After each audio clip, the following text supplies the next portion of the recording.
Bismillahirrahmanirrahim. Assalamualaikum warahmatullahi wabarakatuh. Alhamdulillahilladzi bi ni'matihi tatimmus shalihat. Alladzi hadana li hadza wa ma kunna linahtadiya laula an hadanallah. Asyhadu an la ilaha illallah wahdahu la syarika lah wa asyhadu anna Muhammadan abduhu wa rasuluh. Allahumma salli ala Muhammad wa ala ali Muhammad kama sallaita ala ali Ibrahim innaka Hamidum Majid. Allahumma barik ala Muhammad wa ala ali Muhammad كما باركت على آل إبراهيم إنك حميد مجيد سبحانك لا علم لنا إلا ما علمتنا إنك أنت السميع العليم اللهم إنا نسألك علما نافعا ورزقا طيبا وعملا متقبلا Ya Allah, Ya Rahmanu, Ya Rahim. Ya Allah, berkatilah umur kami. Ya Allah, berkatilah ahli keluarga kami. Ya Allah, berkatilah ilmu yang kau ajarkan kepada kami. Ya Allah, berkatilah rizki yang kau limpahkan kepada kami. Ya Allah, berikanlah kepada kami ilmu yang bermanfaat. Ya Allah, berikanlah kepada kami rizki yang halal dan baik. Ya Allah, kurniakanlah kepada kami amal ibadah yang kau terima. Rabbana taqabbal minna innaka antas samiul alim. Wa tub alaina innaka antat tawwabur rahim. Rabbana atina fid dunya hasanah. Wa fil akhirati hasanah wa qina adzaban nar. Wa sallallahu ala nabi Muhammadin walhamdulillahi rabbil alamin. Ikhwati fillah, sayyidati wa sadati, as'adallahu masa'akum بكل خير. نلتقي مجددا مع لقائنا الأسبوعي رحلة الروح مع رسول الله صلى الله عليه وسلم. Tuan-tuan dan puan-puan yang dirahmati Allah Subhanahu wa taala, kita berjumpa kembali di dalam perkongsian ilmu kita Kembara Jiwa bersama Rasulullah sallallahu alaihi wasallam, haitsu nadrus fi hadhihi al-liqa'at siratan nabiy sallallahu alaihi wasallam laysat mujarrad sard al-ahdas wal waqa'i at-tarikhiyah التي حدثت في عهد النبي صلى الله عليه وسلم وإنما نغوص في الأعماق لكي نتخذ من سيرة النبي صلى الله عليه وسلم دروسا وعبرا. Di dalam perkongsian ini kita akan mempelajari tentang sirah Nabi sallallahu alaihi wasallam, perjalanan hidup Rasulullah sallallahu alaihi wasallam, di mana bukan setakat kita mengupas, bukan setakat kita menceritakan tentang peristiwa-peristiwa sejarah yang terjadi di dalam kehidupan Rasulullah sallallahu alaihi wasallam, tapi kita coba untuk mengambil ibrah, mengambil pengajaran dari peristiwa-peristiwa yang terjadi dalam kehidupan Rasulullah sallallahu alaihi wasallam. Wa dhaifuna fi hadhihi al-liqa'at huwa Fadilatul Syekh Muntasir Abdul Basit, dan tetamu kita di dalam perkongsian ini adalah Fadilatul Syekh Muntasir Abdul Basit, ya, secara live dari Mesir. Dan insyaAllah tajuk yang kita akan kupas masih menceritakan tentang perjalanan hijrah Nabi sallallahu alaihi wasallam. Ma zala hadithuna mausulan haula hijratin Nabi sallallahu alaihi wasallam wa baqiya indana iddatu as'ilah. Kita ada beberapa lagi soalan yang belum lagi terjawab. Di antaranya adalah kenapa Nabi SAW tidak berhijrah sebagaimana Umar bin Khattab radhiyallahu anhu berhijrah. Umar berhijrah secara terang-terangan, sedangkan Rasulullah SAW berhijrah secara sembunyi-sembunyi. Kemudian kenapa Nabi SAW tidak mengendarai burak sebagaimana perjalanan Nabi SAW dalam peristiwa Al-Isra dan Mi'raj. Wa لا يزال عندنا عدة أسئلة نريد أن يجيب عنها فضيلة الشيخ. منها لماذا لم يهاجر النبي صلى الله عليه وسلم مثل ما هاجر عمر بن الخطاب رضي الله عنه جهرة نهارا والنبي صلى الله عليه وسلم هاجر خفية سرا. ولماذا لم يأتي البراق ليركبه النبي صلى الله عليه وسلم فيهاجر بسهولة. هاتين تساؤلتين، هذين السؤالين من بين الأسئلة التي سنطرحها على فضيلة الشيخ وسيجيبها إن شاء الله في هذه المحاضرة. واختصارا للوقت نؤتي الفرصة كاملة لفضيلة الشيخ لإلقاء المحاضرة. Untuk meringkaskan masa, kita persilahkan Fadilatul Syekh untuk mengupas perkara yang kita sebutkan tadi. Wallahu taala a'lam. Tafadhal ya Syekhna. بارك الله فيكم. بسم الله الرحمن الرحيم. الحمد لله رب العالمين، والصلاة والسلام على أشرف المرسلين وخاتم النبيين ورحمة الله للعالمين سيدنا محمد وعلى آله وصحبه أجمعين. اللهم علمنا ما ينفعنا وانفعنا بما علمتنا وزدنا علما وعلمنا من لدنك علما. مرحبا بكم أيها الإخوة والأخوات في هذا اللقاء المبارك. نسأل الله سبحانه وتعالى أن يرزقنا العلم النافع وأن يجعل هذا الوقت والجهد في ميزان حسناتنا، إنه أكرم الأكرمين. ما زال حديثنا موصولا يا أيها الإخوة في هذا الحدث العظيم في سيرة النبي صلى الله عليه وسلم، ألا وهو حادث الهجرة. تكلمنا في اللقاء السابق عن عظمة الهجرة وأهميتها، وقلنا هل تعتبر الهجرة هروبا أم خطوة للخلف للعودة أقوى، وتكلمنا لماذا بقي النبي صلى الله عليه وسلم في مكة كل هذا الوقت ولماذا هاجر في هذا الوقت بالذات. واليوم بإذن الله سنبدأ مباشرة في إجابة سؤال آخر من أسئلة الهجرة، ألا وهو لماذا لم يهاجر النبي صلى الله عليه وسلم مثل طريقة عمر بن الخطاب مثلا. Fadilatul Syekh mengucapkan selamat datang kepada semua yang hadir di dalam perkongsian ilmu kita di malam hari ini, dan memohon kepada Allah Subhanahu wa taala agar kita semua mendapatkan ilmu yang bermanfaat, dan agar Allah Subhanahu wa taala menjadikan masa yang kita gunakan ini di dalam timbangan amalan kebaikan kita pada hari kiamat nanti.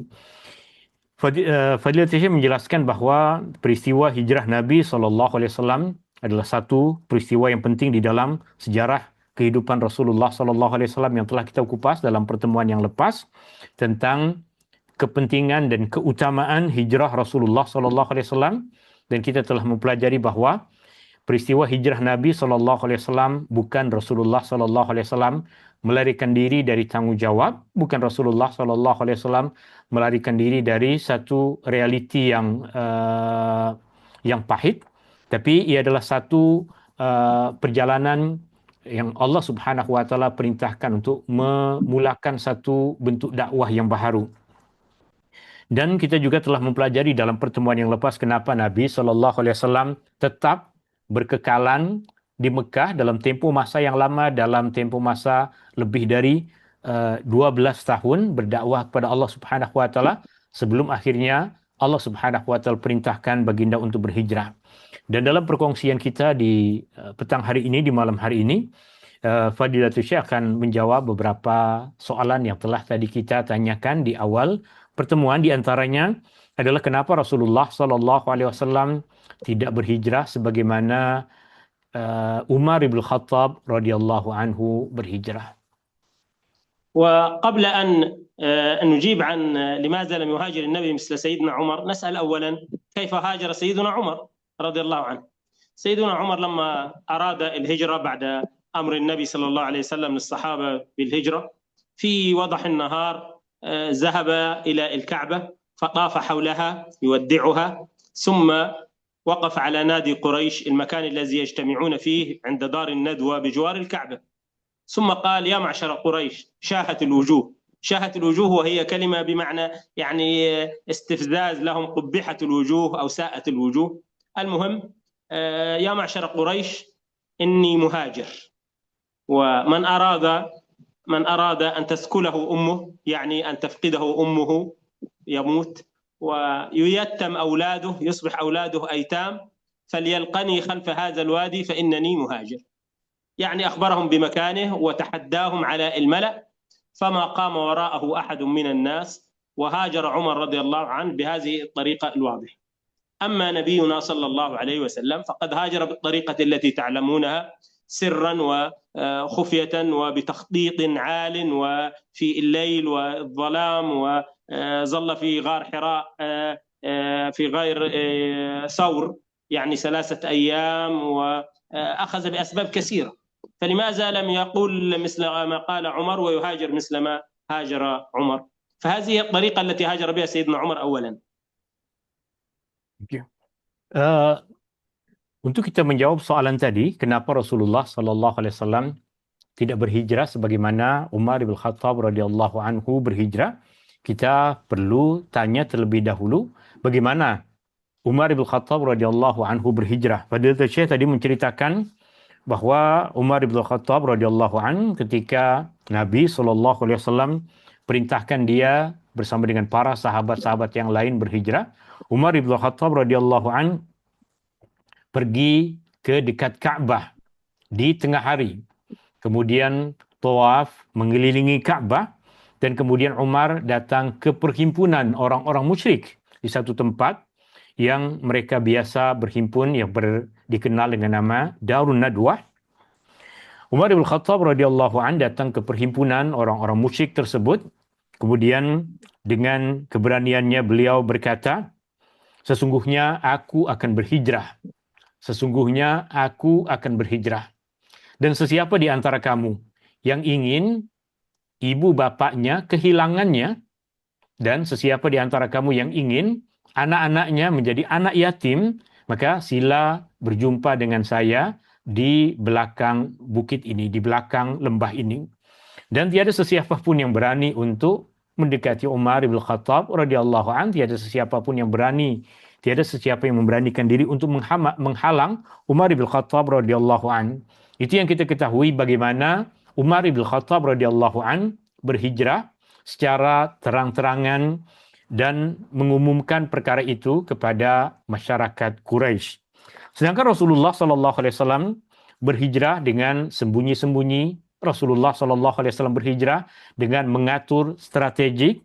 Rasulullah sallallahu alaihi wasallam berhijrah dengan bersembunyi beberapa hari, lebih kurang 3 hari di Goa Thawr sebelum Rasulullah sallallahu alaihi wasallam pergi berhijrah ke Madinah. Rasulullah sallallahu alaihi wasallam kita ketahui tidak berhijrah sebagaimana Umar bin Khattab radhiyallahu anhu berhijrah. والشيء الثاني قبل أن نجيب على هذا السؤال بعد أن عرفنا كيف هاجر سيدنا عمر، ألا وهو إنه أحيانا الشباب تعرض لهم الشبهة فلا يجدون عنها إجابة فيسبب ذلك يعني خلخلة في إيمانهم. ونقول يا أيها الشباب كل شيء له إجابة، فقط تحتاج إلى العلم، فإذا لم يكن عندك العلم فلا تسمع للشبهات. وإذا استطعت أنك تجعل يعني دينك بعيدا عن هذه الشبهات التي لا علم لك بها فهذا هو الأصل، وإلا اسأل عنها أهل العلم، كل شيء له إجابة. فأنت عندما تقرأ مباشرة أن عمر هاجر بهذه الطريقة وأن رسول الله صلى الله عليه وسلم هاجر بهذه الطريقة ربما تنتابك بعض الوساوس، ونقول كل شيء له إجابة، فقط بالعلم تعرف هذه الإجابة. عرفت الإجابة مرحبا، وإذا لم تعرف الإجابة ثق أن هناك إجابة وابحث عنها وستجدها إن شاء الله رب العالمين. وهنا نجيب يا أيها الأخوة فنقول إن سيدنا عمر رضي الله عنه هاجر بهذه الطريقة وهي في حق عمر شجاعة.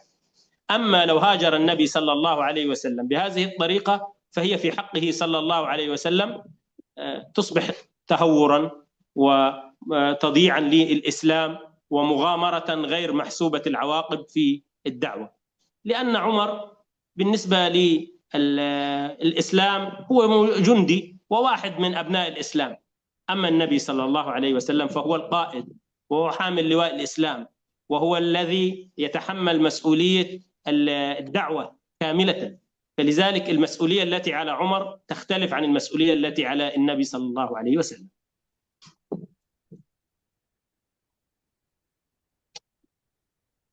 Tuan-tuan dan puan-puan yang dirahmati Allah Subhanahu wa taala, banyak remaja-remaja, pemuda-pemuda, mungkin kita pun menjumpai banyak kemuskilan ketika kita membaca perkara-perkara tertentu di dalam agama, perkara-perkara tertentu di dalam sejarah, yang terkadang ketika kita tidak mengetahui apa rahsia di sebaliknya, apa hikmah di sebaliknya, terkadang ia menimbulkan syubhat di dalam diri kita, keraguan tentang perkara-perkara tertentu yang kita tidak mengetahui jawabannya. Dan Allah Subhanahu wa taala sudah suruh kita untuk bertanya kepada orang yang memiliki ilmu ketika kita tidak tahu tentang satu perkara, sehingga mungkin ketika kita membaca sirah Nabi sallallahu alaihi wasallam kita membaca bagaimana Umar bin Khattab radhiyallahu anhu berhijrah, lalu kita membaca bagaimana Rasulullah sallallahu alaihi wasallam berhijrah, mungkin tertanam di dalam diri kita keraguan kenapa Rasulullah sallallahu alaihi wasallam tidak berani seperti Umar. Tentu segala perkara yang kita terkadang meragukannya, hakikatnya perkara-perkara tersebut telah dikupas, telah dibahas oleh para ulama, dan telah ada jawaban-jawaban untuk segala kemusykilan tersebut. Dan untuk kita memahami tentang perkara ini, kita perlu mengetahui tentang perbedaan keadaan antara Umar bin Khattab radhiyallahu an dengan Rasulullah sallallahu alaihi wasallam. Bagi Umar bin Khattab radhiyallahu an, dia berhijrah dengan keadaan seperti yang tadi kupas, yang seperti yang tadi kita sebutkan. Umar bin Khattab radhiyallahu an berhijrah. Bagi Umar bin Khattab radhiyallahu an, perkara tersebut menunjukkan satu keberanian. Umar bin Khattab secara terbuka, secara terang-terangan berdiri di hadapan orang-orang musyrik mengumumkan bahwa dirinya mau berhijrah. Sedangkan jika Rasulullah Shallallahu Alaihi Wasallam melakukan perkara yang sama seperti yang dilakukan oleh Umar bin Khattab radhiyallahu an, itu adalah sesuatu perkara yang boleh menjejaskan dakwah Rasulullah Shallallahu Alaihi Wasallam. Umar bin Khattab radhiyallahu an adalah satu orang pasukan dakwah. Umar bin Khattab radhiyallahu an adalah satu individu Muslim di dalam pasukan Rasulullah Sallallahu Alaihi Wasallam. Jika Umar bin Khattab melakukan perkara yang demikian, lalu Umar bin Khattab radhiyallahu anhu misalnya tertangkap ataupun terbunuh, maka hanya terbunuh satu pasukan dalam umat Islam. Sedangkan Rasulullah Sallallahu Alaihi Wasallam adalah pemimpin.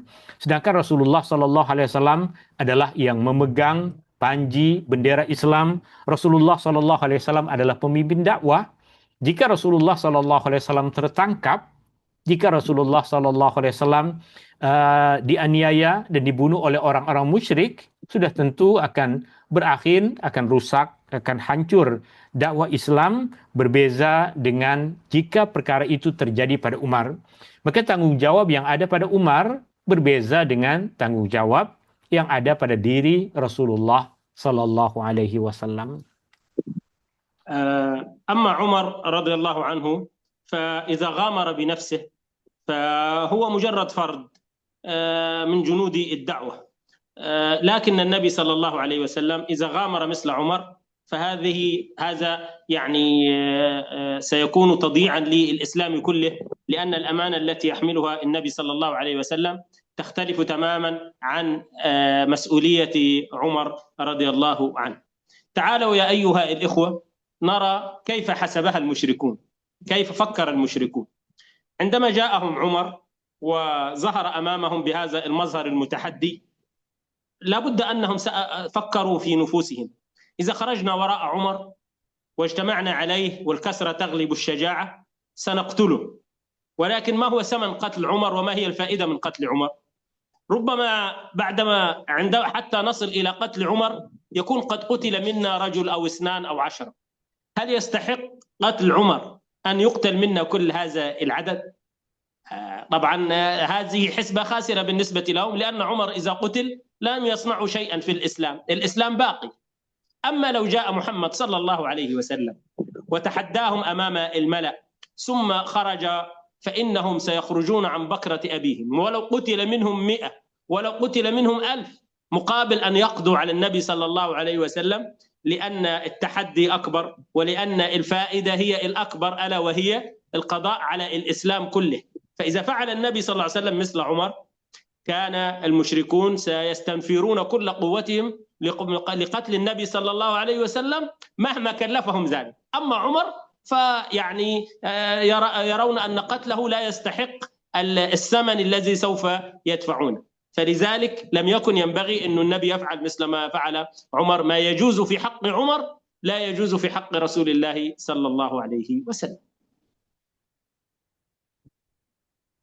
Umar bin Khattab radhiyallahu an, seperti yang tadi kita dah ketahui, adalah satu individu Muslim di antara ramai umat Islam yang lain.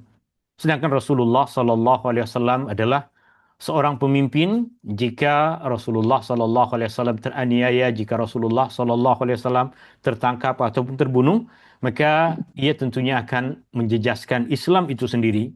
Dan amanah yang dipikul oleh Umar bin Khattab berbeza dengan amanah yang ditanggung oleh Rasulullah sallallahu alaihi wasallam. Kita boleh tengok misalnya bagaimana pandangan, bagaimana sikap orang-orang musyrik terhadap Umar bin Khattab radhiyallahu an, dan bagaimana pandangan mereka kepada Rasulullah sallallahu alaihi wasallam. Ketika Umar datang kepada mereka mengumumkan bahwa dirinya akan berhijrah, ketika Umar menantang dan mencabar mereka, maka apa faidah yang boleh mereka dapatkan apabila mereka berhasil mengalahkan dan membunuh Umar bin Khattab radhiyallahu an? Sudah tentu dalam usaha mereka untuk menangkap dan membunuh Umar bin Khattab radhiyallahu an akan terkorban di antara mereka 1, 2, 3, 10, 20 ramai orang musyrik akan terkorban untuk mereka menangkap dan mengalahkan Umar bin Khattab radhiyallahu an. Meskipun jika mereka berhasil, tapi kerugian yang mereka dapatkan adalah lebih besar dibandingkan dengan keuntungan. Sehingga mereka membiarkan Umar bin Khattab radhiyallahu an berhijrah kerana menganggap tiada apa-apa faedah yang mereka dapatkan dari terbunuhnya Umar bin Khattab radhiyallahu an. Bayangkan jika yang sebaliknya, yang datang berjumpa dengan mereka, mencabar mereka adalah Rasulullah sallallahu alaihi wasallam. Tentu mereka semua akan berhimpun, mereka semua akan bersepakat untuk menyerang Rasulullah sallallahu alaihi wasallam. Meskipun yang terkorban dari mereka 100, 1000 orang, mereka tetap akan merasa berjaya jika mereka telah berhasil menangkap ataupun membunuh Rasulullah sallallahu alaihi wasallam, kerana itu yang menjadi tujuan utama mereka, kerana itu yang menjadi keinginan terbesar mereka. Maka mereka menganggap bahawa terbunuhnya Umar bin Khattab radhiyallahu an tidak mendapatkan apa-apa keuntungan bagi mereka yang berbeza dengan Rasulullah sallallahu alaihi wasallam, dan keadaan Umar bin Khattab tentu berbeza dengan keadaan Rasulullah sallallahu alaihi wasallam. Keutamaan Umar tentu berbeza dengan Rasulullah sallallahu alaihi wasallam. كذلك أيها الإخوة، ليس كل الصحابة في قوة عمر رضي الله عنه وفي يعني شجاعة عمر رضي الله عنه. فلو قلنا إنه النبي صلى الله عليه وسلم فعل مثل عمر، والنبي صلى الله عليه وسلم قدوة للمسلمين جميعا، لوجب على الصحابة جميعا أن يهاجروا مثل عمر، ولأصبح من لم يهاجر مثل عمر لا كان جبانا ولم يقتدي بالنبي صلى الله عليه وسلم. وفي هذه الحالة كان الهجرة ستكشف، وكان كثير من الصحابة إما سيقتلوا وإما سيؤسروا ويفتنوا في دينهم. فلذلك الذي فعله عمر شيء فردي، لكنه ليس قدوة لبقية الصحابة.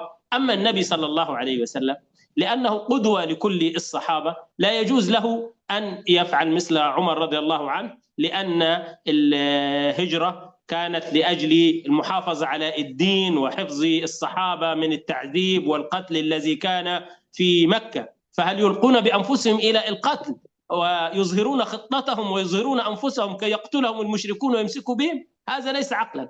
أما عمر رضي الله عنه فهذه شجاعة، وهو يعرف يعني هذه الحسابات جيدا. فلذلك لأنه من لم يفعل مثل عمر فلا حرج عليه، لأن عمر ليس القدوة. أما النبي صلى الله عليه وسلم فهو القدوة، فلذلك لم يكن يحسن به صلى الله عليه وسلم أو يجوز له أن يفعل مثل ما فعل عمر رضي الله عنه، لأنه قدوة لجميع المسلمين، القوي والضعيف، وقدوة الوسط لجميع الناس. Umar bin Khattab radhiyallahu an, kita tahu berhijrah dengan menunjukkan keberaniannya, tapi kita pun semua mengetahui bahawa tidak semua sahabat Rasulullah sallallahu alaihi wasallam memiliki keberanian sama seperti Umar. Bayangkan jika Rasulullah sallallahu alaihi wasallam berhijrah sebagaimana Umar bin Khattab radhiyallahu anhu berhijrah, dengan menunjukkan keberanian, dengan terang-terangan, dengan mencabar dan menantang orang-orang musyrik, Maka sudah mesti semua para sahabat yang lain mesti mengikuti cara Rasulullah Sallallahu Alaihi Wasallam. Tapi para sahabat yang lain tidak memiliki keberanian dan kekuatan seperti yang dimiliki oleh Umar bin Khattab radhiyallahu an. Maka apa yang dilakukan oleh Umar adalah satu sikap dan pilihan seorang individu yang agama tidak menuntut semua manusia untuk mengikutinya. Sedangkan Rasulullah Sallallahu Alaihi Wasallam yang berhijrah dengan taktik, yang berhijrah dengan pertimbangan, Rasulullah Sallallahu Alaihi Wasallam adalah contoh bagi semua umat manusia. Rasulullah Sallallahu Alaihi Wasallam yang Allah perintahkan kita untuk mengikutinya.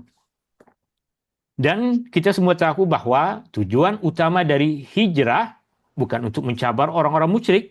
Tujuan utama untuk berhijrah adalah untuk menjaga agama, untuk menjaga keselamatan diri. Jika mereka mengorbankan diri mereka, menyebabkan mereka terbunuh dalam perjalanan hijrah tersebut, ini sesuatu yang tentunya tidak masuk akal, mencabarkan diri mereka, mencampakkan diri mereka kepada kematian. Dan Umar bin Khattab radhiyallahu an melakukan perkara itu bukan untuk diikuti oleh sahabat-sahabat yang lain. Maka para sahabat tidak mengikuti apa yang dilakukan oleh Umar bin Khattab radhiyallahu an. Mereka mengikuti cara Rasulullah sallallahu alaihi wasallam. Mereka buat persediaan, mereka berhijrah secara senyap-senyap, sembunyi-sembunyi, karena yang diperintahkan oleh Allah Subhanahu wa taala adalah untuk mereka mengikuti cara Rasulullah sallallahu alaihi wasallam, untuk menjadikan Nabi sallallahu alaihi wasallam sebagai qudwah, sebagai contoh bagi semua orang-orang Islam. ثم ختاما لهذه النقطة يا شباب، فنقول إن النبي صلى الله عليه وسلم يعني كان يضرب بشجاعته المثل. يكفيك أن علي بن أبي طالب وهو من أشجع الناس، الذي ما بارز أحدا إلا قتله وانتصر عليه، ومع ذلك يقول علي رضي الله عنه: كنا إذا اشتد البأس واحمرت الحدق، يعني احمرت الأعين من شدة المعركة والهول، اتقينا برسول الله صلى الله عليه وسلم فنكون خلفه في المعركة، لأنه أقرب الناس إلى العدو يكون صلى الله عليه وسلم. الشجاع مثل علي يقول إنه كنا نجد إذا أردنا اشتد الهول نجد النبي أمامنا. وفي مرة أخرى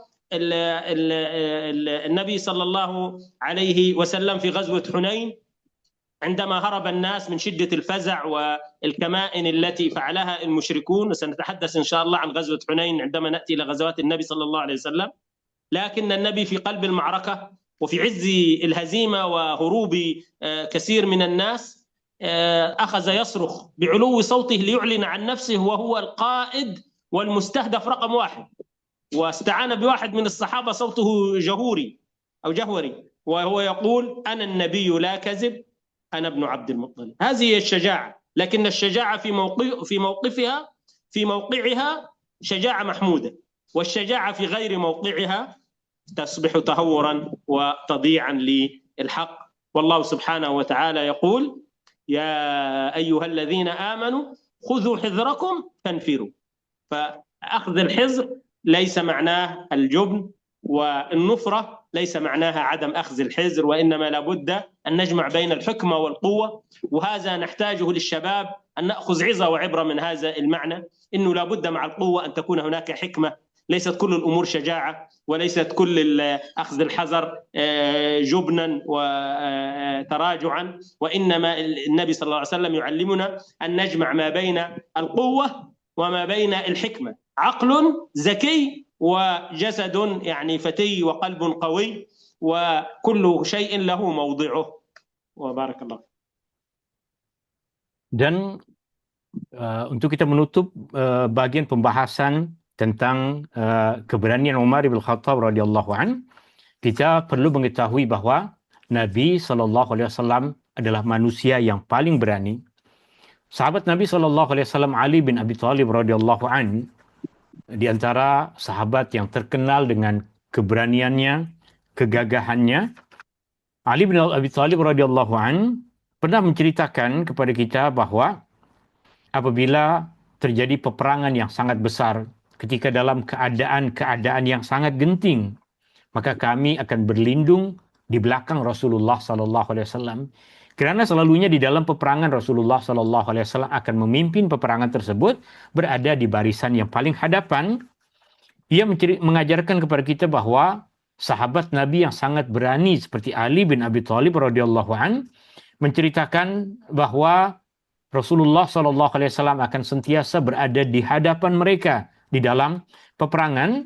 Sebagai contoh misalnya di dalam peristiwa perang Hunain, ketika banyak di antara sahabat-sahabat Nabi SAW yang lari ketakutan, banyak di antara umat Islam yang sudah merasa terkalahkan di dalam peperangan tersebut, Nabi SAW dengan gagah beraninya, Rasulullah SAW mencabar orang-orang musyrik dengan mengatakan, aku adalah Nabi yang tidak berdusta. Aku adalah anak kepada Abdul Muttalib. Artinya Rasulullah SAW di dalam peperangan tersebut, Rasulullah SAW menunjukkan keberaniannya. Sehingga kita memahami dari apa yang Allah Subhanahu wa taala firmankan, ya ayyuhalladzina amanu khudhu hidrakum, ketika Allah Subhanahu wa taala menyeru, wahai orang-orang yang beriman, berhati-hatilah. Artinya Allah Subhanahu wa taala perintahkan kepada Rasulullah, kepada umat Islam, orang beriman, untuk mereka membuat persediaan, untuk mereka berhati-hati. Sehingga dari situ kita akan mengetahui bahwa Rasulullah sallallahu alaihi wasallam berhijrah dengan mengambil kira dua perkara, yaitu hikmah dan kekuatan. Rasulullah sallallahu alaihi wasallam menunjukkan kebijaksanaannya dan juga kekuatannya. Di mana ini yang penting untuk kita ikuti, bahwa dalam kehidupan kita, selain keberanian, kita mesti ada kebijaksanaan. Nabi SAW mengajarkan kepada kita tentang kebijaksanaan dan hikmah, yaitu kekuatan akal, fikiran, dan keberanian yang ada di dalam diri kita. Bukan sahaja berani tanpa ilmu, tanpa hikmah, tapi keberanian yang berasaskan kepada ilmu dan kebijaksanaan. ثم نأتي إلى الشبهة الثانية أو السؤال الآخر معنا في هذا اللقاء، ألا وهو لماذا لم يهاجر النبي عن طريق البراق؟ والبراق يا أيها الإخوة هو ذلك الكائن السماوي الذي يعني ركبه النبي صلى الله عليه وسلم في رحلة الإسراء والمعراج، وكما وصف أو وصفه النبي أنه تنتهي قدمه عند مد بصره، يعني أقصى ما يصل إليه بصره قدمه تكون هناك، سرعة رهيبة. النبي صلى الله عليه وسلم ذهب به إلى المسجد الأقصى، ثم عرج به إلى السماوات العلى ورجع وفراشه ما زال دافئا، أمسك الله له الزمن، وكانت السرعة سرعة رهيبة. طيب لماذا تعب النبي صلى الله عليه وسلم في الهجرة كل هذا التعب واستخفى وظل أبو بكر يعد العدة كما تعلمون حادث الهجرة، وكذلك بقي في غار ثور 3 أيام وسلك طريق يختلف عن الطريق الآخر، ووصل المشركون إلى الغار وقال لصاحبه لا تحزن إن الله معنا. أحداث كثيرة جدا، تعب شديد ما بين مكة والمدينة، ربما ظل النبي صلى الله عليه وسلم أسبوعا يمشي في حر الجزيرة العربية وشدتها ووسط المخاوف من الأعداء والجوع والعطش وكل هذا التعب. أنتم تعرفون المسافة من مكة إلى المدينة ربما حوالي 500 كيلو، النبي أخذها مشي. فلماذا كل هذا التعب؟ لماذا لم يأتي البراق فيأخذ النبي في غمضة عين فيصل من مكة إلى المدينة؟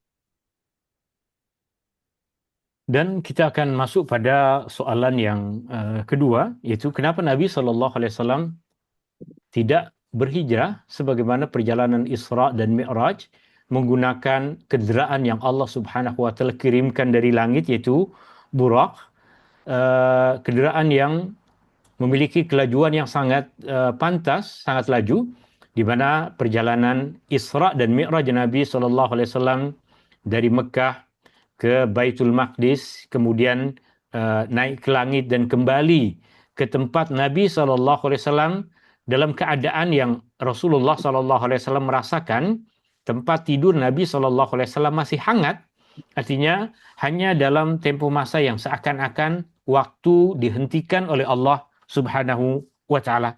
Kenapa Nabi SAW perlu berpenat dalam perjalanan hijrah?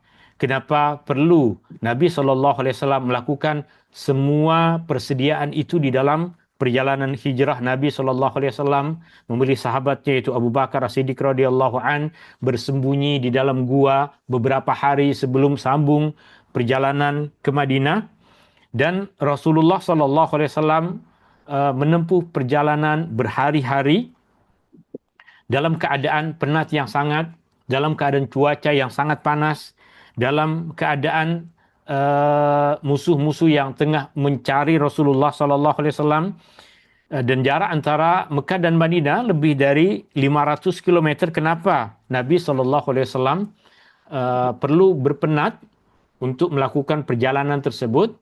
Kenapa tidak meminta kepada Allah Subhanahu wa Ta'ala agar dikirimkan kendaraan sehingga lebih mudah perjalanan dari Mekah ke Madinah untuk berhijrah? وهنا نقول يا أيها الإخوة إنه ما الذي كان يفعله النبي صلى الله عليه وسلم في رحلة الإسراء والمعراج وما الذي كان يفعله في الهجرة. النبي صلى الله عليه وسلم في رحلة الإسراء والمعراج كانت معجزة له صلى الله عليه وسلم أن يذهب من مكة إلى المسجد الأقصى في فلسطين، نسأل الله أن يفك أسره وأن يرزقنا فيه الصلاة محررا قبل مماتنا، ثم يعرج به إلى السماوات العلى. كل هذا معجزة خاصة بالنبي صلى الله عليه وسلم لا يكلف بها غيره، ويحدث فيها أشياء خاصة بالنبي صلى الله عليه وسلم.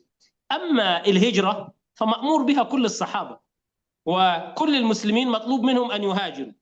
فإذا ركب النبي صلى الله عليه وسلم على البراق، من أين يأتي البراق ليأخذ بقية الصحابة؟ وإذا كانت الهجرة والهجرة متجددة وقد تحدث في أي وقت من الأوقات، لا تكون إلا بالبراق. فبعد وفاة النبي من أين يأتي البراق؟ والمسلمون كيف يتعلمون الأخذ بالأسباب إذا كان يأتيهم البراق يركبون عليه فيهاجرون بكل سهولة؟ أشياء كثيرة جدا. ولذلك لم يكن من المعقول أن يأتي البراق ليركب عليه النبي صلى الله عليه وسلم في رحلة الإسراء والمعراج، لأن الهجرة مأمور بها كل المسلمين. فإذا هاجر قائدهم وقدوتهم صلى الله عليه وسلم عن طريق معجزة، فمن أين للصحابة العاديين والمسلمين العاديين أن يأتوا بهذه المعجزة لكي يهاجروا بها من مكة إلى المدينة، أو يهاجروا في أي زمان أو في أي مكان بهذه الوسيلة الخاصة. Dan untuk menjawab kemusykilan ini, apa yang terjadi pada Rasulullah SAW dalam peristiwa Isra dan Mi'raj adalah satu mukjizat, satu perkara luar biasa yang Allah Subhanahu wa Ta'ala berikan kepada Rasulullah SAW, di mana Rasulullah SAW menempuh perjalanan dari Mekah ke Baitul Maqdis di Palestina. Semoga Allah Subhanahu wa Ta'ala memelihara dan membebaskannya. Dan kemudian Rasulullah SAW naik ke langit, dan itu adalah satu mukjizat, satu perkara luar biasa yang Allah Subhanahu wa Ta'ala hadiahkan, berikan kepada Rasulullah SAW. Sedangkan perjalanan hijrah adalah perjalanan yang dituntut ke atas semua orang-orang yang beriman, ke atas para sahabat Nabi SAW. Jika Nabi SAW mengambil kemudahan dari Allah Subhanahu wa Ta'ala untuk berhijrah, menaiki burak, bagaimana pula dengan para sahabat yang lain? Kita akan rasa tak adil jika Rasulullah SAW boleh ada satu fasiliti yang khas, sedangkan para sahabat perlu berpenat untuk mereka pergi berhijrah dari Mekah ke Madinah. Maka orang-orang Islam, mereka perlu dari peristiwa tersebut, dan kita juga perlu untuk mempelajari bahwa kita perlu melakukan usaha untuk mendapatkan hasilnya dari Allah Subhanahu wa Ta'ala. Tidak menunggu kedatangan burak untuk mempercepat, untuk memudahkan amalan-amalan kita, kerana peristiwa hijrah adalah satu peristiwa yang Allah Subhanahu wa Ta'ala perintahkan kepada semua orang-orang Islam, semua orang-orang yang beriman. Dan tentunya mereka tidak mudah untuk menyediakan kendaraan seperti kendaraan burak yang telah digunakan oleh Rasulullah Sallallahu Alaihi Wasallam dalam perjalanan Isra dan Mi'raj. Mereka tidak akan mudah untuk mendapatkan kendaraan yang spesial seperti ini. ولأجل هذا يا أيها الإخوة نتعلم شيئا مهما جدا، ألا وهو سنة من سنن الله عز وجل ومعلم من معالم منهج الإسلام والصراط المستقيم الإسلامي، ألا وهو الأخذ بالأسباب. الله عز وجل يقول عن ذو القرنين ثم أتبع سببا. فلذلك في أمور الحياة لابد للمسلم أن يتعلم الأخذ بالأسباب، ليس لأنه مسلم ويصلي ويصوم ويبكي من خشية الله ويخاف من الحرام أن ينتظر ملائكة من السماء تنزل لكي تنصره.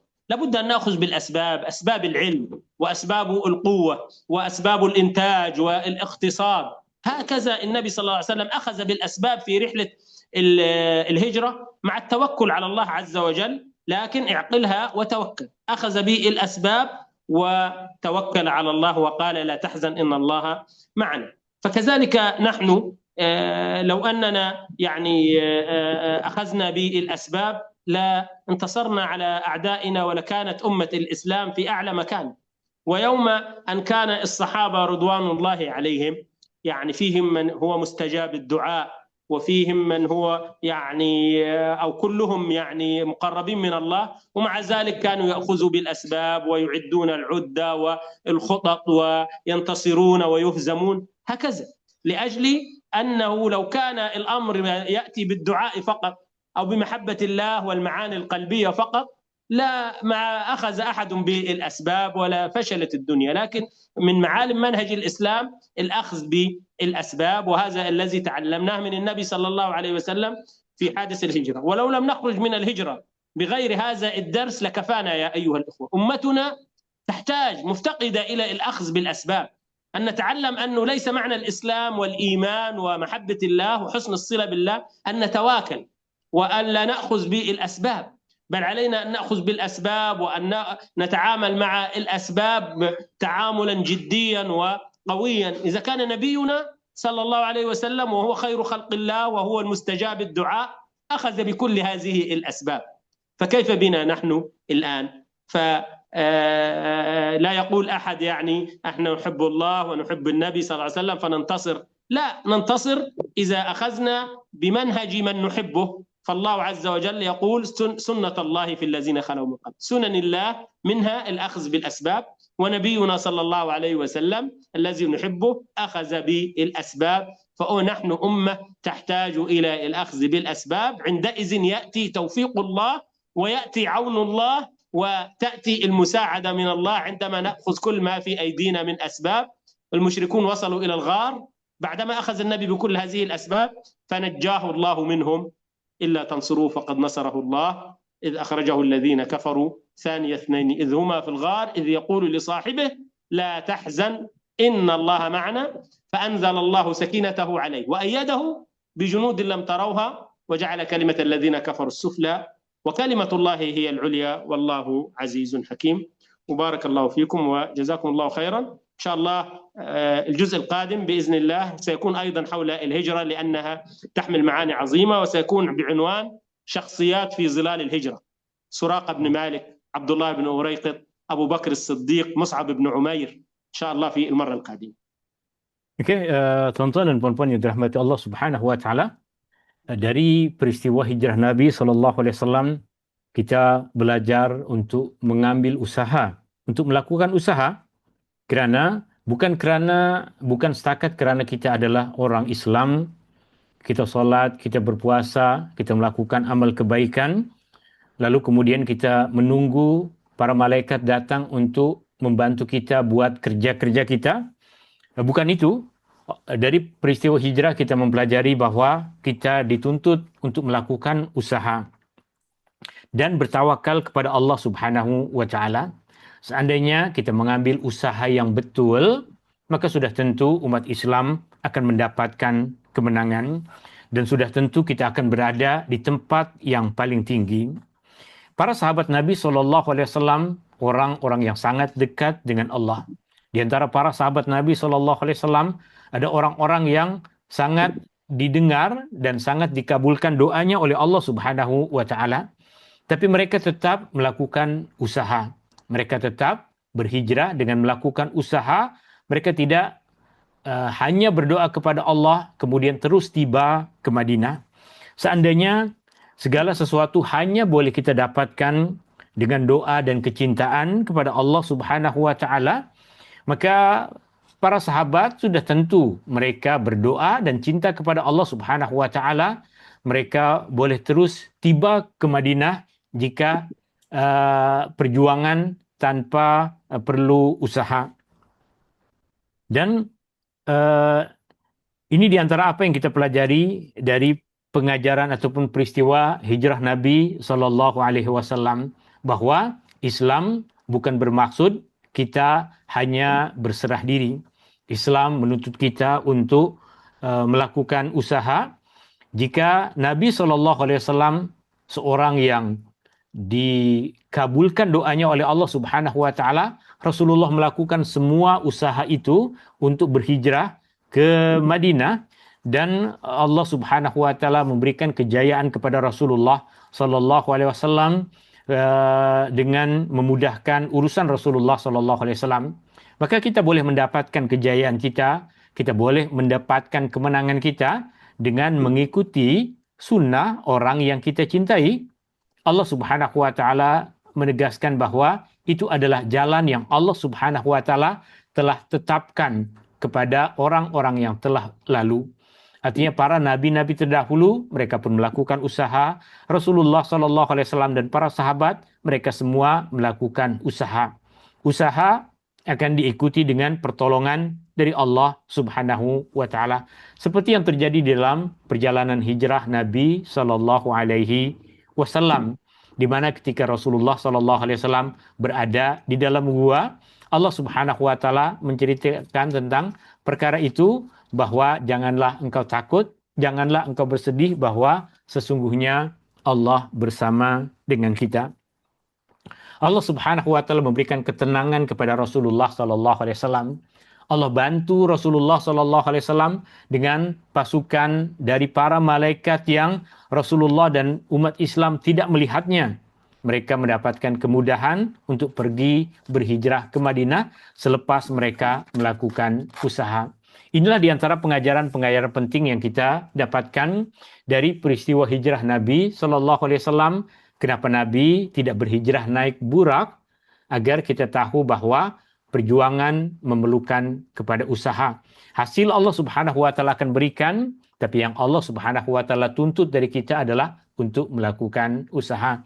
Dan di akhir tadi Fadilatul Syekh menjelaskan kepada kita bahwa insyaallah dalam perkongsian yang akan datang, dalam pertemuan yang akan datang, kita akan kembali mengupas tentang banyak lagi sisi-sisi yang lain dalam perjalanan hijrah Nabi sallallahu alaihi wasallam, orang-orang dan individu-individu yang sangat berkaitan dengan hijrah Nabi sallallahu alaihi wasallam.